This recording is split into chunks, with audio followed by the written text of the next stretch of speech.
Bismillahirrahmanirrahim. Assalamualaikum warahmatullahi wabarakatuh. Pada kesempatan kali ini kami dari kelompok 2 pada mata kuliah Desain Pembelajaran Pendidikan Agama Islam akan menyampaikan materi kami yang bertema tentang komponen-komponen desain pembelajaran, yang mana pada kelompok 2 ini kami beranggotakan 4 orang. Nah, saya sendiri Dinul Usri, kemudian Irmala Saryosi, kemudian Ani Fitrianul Hasanah, dan yang terakhir Dea Anggiani Fajri.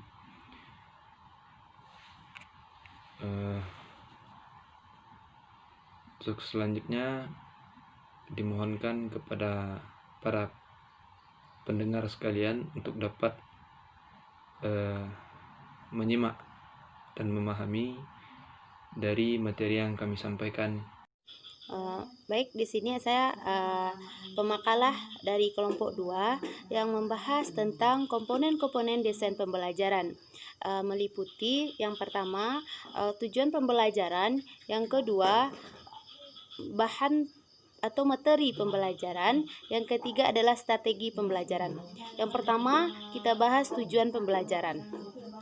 Tujuan pembelajaran merupakan titik awal yang sangat penting dalam pembelajaran, sehingga baik arti maupun jenisnya perlu dipahami betul oleh setiap guru maupun calon guru. Tujuan pembelajaran merupakan komponen utama yang harus dirumuskan oleh guru dalam pembelajaran, karena merupakan sasaran dari proses pembelajaran. Mau dibawa kemana siswa? Apa yang harus dilakukan oleh siswa mau tergantung pada tujuan yang akan ingin dicapai. Oleh karenanya tujuan merupakan komponen pertama dan utama. Tujuan merupakan komponen yang dapat mempengaruhi komponen pengajaran lainnya, seperti bahan pengajaran, kegiatan pembelajaran, atau kegiatan belajar mengajar, memilih metode, alat atau sumber, dan alat evaluasi belajar. Oleh karena itu, maka kegiatan seorang guru tidak dapat mengabaikan masalah perumusan tujuan pembelajaran apabila hendak memprogramkan pengajarannya. Yang pertama, pentingnya mendesain tujuan pembelajaran. Ada beberapa alasan. Yang pertama, tujuan pembelajaran dapat digunakan sebagai pedoman pada panduan kegiatan peserta didik. Yang kedua, tujuan pembelajaran dapat membantu guru dalam mendesain pembelajaran. Yang ketiga, tujuan pembelajaran dapat digunakan sebagai kontrol dalam membantu batas-batas kualitas pembelajaran. Selanjutnya teman-teman bisa melihat pada makalah yang telah kami bagikan. Selanjutnya yaitu ruang lingkup tujuan pembelajaran. Di sini kami dapat dari jurnal tahun 2017. Tujuan pembelajaran ini dapat dibagi menjadi 2 bagian. Yang pertama yaitu tujuan yang dirumuskan secara spesifik oleh guru yang bertolak dari materi yang akan disampaikan. Namun tujuan di sini harus memenuhi syarat atau kriteria tertentu. Selanjutnya yaitu tujuan pembelajaran umum, yaitu tujuan pembelajaran yang sudah tercantum dalam garis-garis besar pedoman pengajaran yang dituangkan dalam rencana pengajaran yang disiapkan oleh guru. Selanjutnya manfaat tujuan pembelajaran. Di sini kami mengambil sumber dari Martinez tahun 2006. Di sini apabila seorang pendidik menggunakan tujuan yang jelas dan benar, itu banyak sekali keuntungan yang akan diperoleh. Salah satunya yaitu yang pertama, waktu mengajar dapat dialokasikan dan dapat dimanfaatkan secara tepat. Yang kedua, pokok bahasan dapat dibuat seimbang sehingga tidak ada materi yang terlalu banyak ataupun tidak ada materi yang terlalu sedikit atau kurang mendalam. Sebenarnya itu guru dapat menetapkan berapa banyak materi yang akan diajarkan dalam 1 jam mata pelajaran. Selanjutnya, guru dapat menetapkan ukuran atau rangkaian materi pembelajaran secara tepat. Artinya, pelaksanaan masing-masing materi pembelajaran itu akan memudahkan siswa dalam mempelajari isi pelajaran. Selanjutnya, guru dapat dengan mudah menetapkan dan mempersiapkan strategi pembelajaran yang cocok dan menarik yang akan digunakan dalam proses belajar mengajar.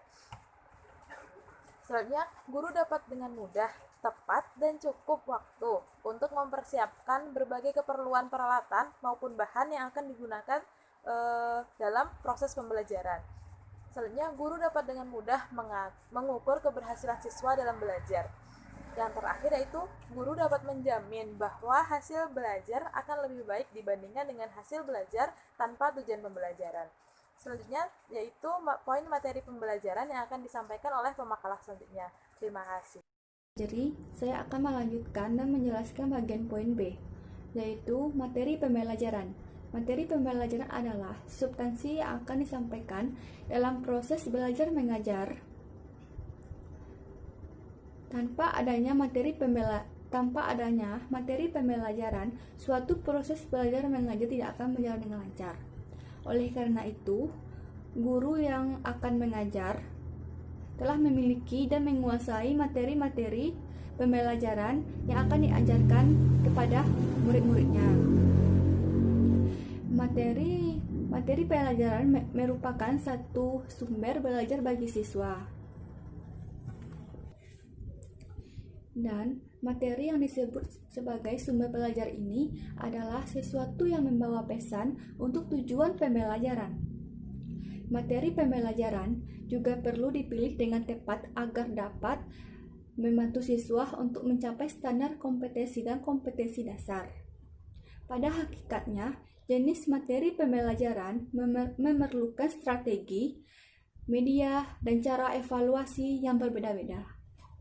Sekian dari saya. Baik, selanjutnya adalah mengenai strategi pembelajaran.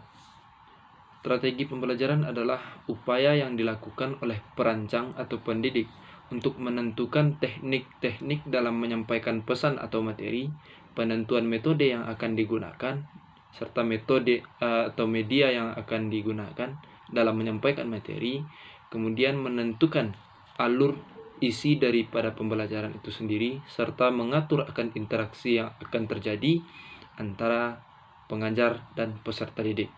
Nah, pada tahap ini dilakukan pemilihan strategi belajar mengajar yang sesuai dengan tujuan pembelajaran itu sendiri, yang mana kegiatan tersebut meliputi pemilihan model, pendekatan dan metode, pemilihan format, yang mana hal ini dipandang mampu untuk memberikan pengalaman yang bermanfaat atau yang berguna untuk mencapai tujuan dari pembelajaran itu sendiri.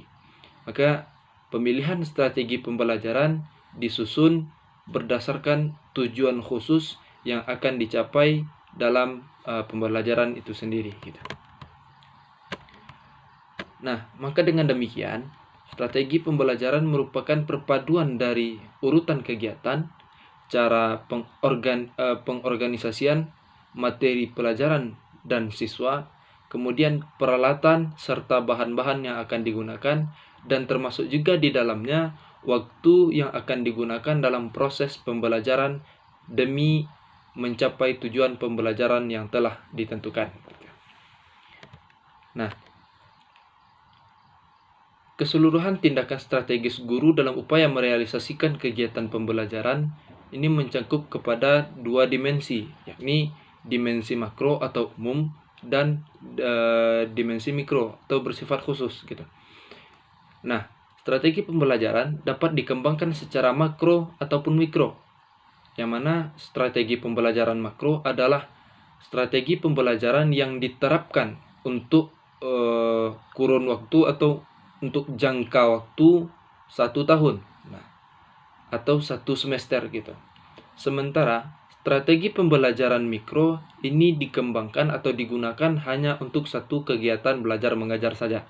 Nah, secara makro, strategi pembelajaran berkaitan dengan tindakan-tindakan strategis guru dalam memilih dan mengoperasionalkan tujuan pembelajaran, memilih dan menetapkan settingan dalam pembelajaran, pengelolaan terhadap bahan ajar, pengalokasian terhadap waktu, serta pengaturan bentuk-bentuk aktivitas pembelajaran dan juga di dalamnya termasuk juga metode teknik dan prosedur pembelajaran. Nah, gitu.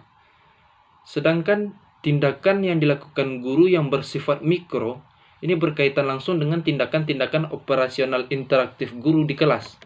Yang mana tindakan guru yang dimaksud adalah berhubungan dengan pelaksanaan siasat ataupun taktik dalam mengoperasionalkan pelaksanaan metode itu sendiri. Contohnya dalam mengoperasionalkan pelaksanaan metode, teknik, prosedur pembelajaran, ataupun nanti siasat dan taktik operasional dalam penggunaan media dan sumber pembelajaran gitu. Nah, selanjutnya kita langkah-langkah untuk merancang strategi pembelajaran. Nah, yang mana dalam hal ini disebutkan oleh Asrori dalam bukunya tahun 2013, yang mana beliau mengatakan bahwa untuk dapat merancang serta melaksanakan strategi pembelajaran yang efektif serta efisien, maka perlu rasanya memperhatikan unsur-unsur strategi dasar ataupun tahapan-tahapan langkah sebagai berikut. Yang pertama adalah menetapkan spesifikasi dari kualifikasi perubahan perilaku. Nah, tujuan selalu dijadikan acuan dasar dalam merancang dan melaksanakan setiap kegiatan pembelajaran. Oleh sebab itu, tujuan dari pembelajaran harus dirumuskan secara spesifik dalam arti lebih mengarah kepada perubahan perilaku-perilaku tertentu dan operasional dalam artian yang dapat diukur. Nah, yang kedua adalah yang dapat kita lakukan memilih pendekatan pembelajaran. Nah, yang mana suatu cara pandang dalam menyampaikan yang telah direncanakan untuk mencapai tujuan yang telah ditetapkan. Dalam melaksanakan kegiatan pembelajaran, maka harus dipertimbangkan dan harus dipilih jalan pendekatan utama yang dipandang paling ampuh, paling tepat, serta paling efektif dan efisien rasanya untuk mencapai tujuan dari pembelajaran itu sendiri. Nah, yang ketiga adalah memilih dan menetapkan metode, teknik, dan prosedur pembelajaran. Nah, pertama, metode adalah cara yang dipilih untuk menyampaikan bahan ajar sesuai dengan tujuan pembelajaran. Yang kedua adalah teknik. Mana teknik ini merupakan cara untuk melaksanakan metode-metode dengan sarana penunjang yang telah ditetapkan dengan memperhatikan kecepatan-ketepatan belajar untuk mencapai tujuan itu sendiri. Nah, serta ada beberapa hal lain yang juga termasuk ke dalam itu. Untuk pembahasan kita pada pertemuan kali ini atau pada saat ini mengenai komponen-komponen dalam desain pembelajaran pendidikan agama Islam, mungkin selaku kelompok 2 kami cukupkan sampai di sini. Wabillahi taufiq wal hidayah. Assalamualaikum warahmatullahi wabarakatuh.